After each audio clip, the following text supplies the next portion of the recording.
மகளிர் உரிமை தொகை வழங்க பணம் இல்லை என 28 மாதம் காலதாமதம் செய்த திமுகவுக்கு கலைஞர் பேனா சிலை வைக்க மட்டும் பணம் எங்கிருந்து வந்தது என அமைச்சர் அருண்ராஜ் வினா எழுப்பியுள்ளார்.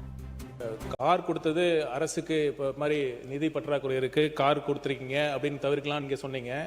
சென்ற ஆட்சியில் நீங்க நிதி பற்றாக்குறை காரணமாக தான் மகளிர் உரிமை தொகை கூட லேட்டா ரொம்ப 24 மாதம் கழித்து தான் நீங்க அறிவிச்சீங்க.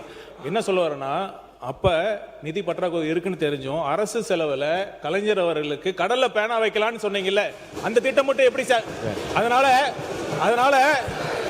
அதனால அரசு நிதி நிலைமையை கருத்தில் கொண்டு ஒரு சட்டமன்ற உறுப்பினர்களுக்கு ஒரு வாகனம் என்பது மிகவும் அவசியம். ஏன்னா தொகுதி முழுதும் போனாதான் இப்ப நீங்க பேசுறீங்க, தொகுதி பிரச்சனை பத்தி பேசுறீங்க. அது காரணம் என்ன?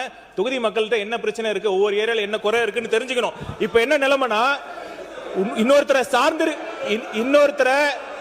சார்ந்து இருக்க வேண்டிய நிலைமை இருக்கு. இன்னொருத்தரோட கார் கொடுக்க வேண்டியது இருக்கு, அவங்களுடைய பெட்ரோல் நம்ம யூஸ் பண்ண வேண்டியது இருக்கு, அவங்களுடைய வாகன டிரைவர் யூஸ் பண்ண வேண்டியது இருக்கு. அதனால இந்த திட்டம் மிகவும் அவசியமான திட்டம். மக்களுடைய கோரிக்கைகளை இங்க சட்டமன்றத்தில் பிரதிபலிக்கணும்னா அது தேவை. அதை உணர்ந்து தான் சொல்லியிருக்காரு ஒழிய கண்டிப்பாக இது ஆடம்பரம் கிடையாது என்பதை தெரிவித்துக் கொள்கிறேன்.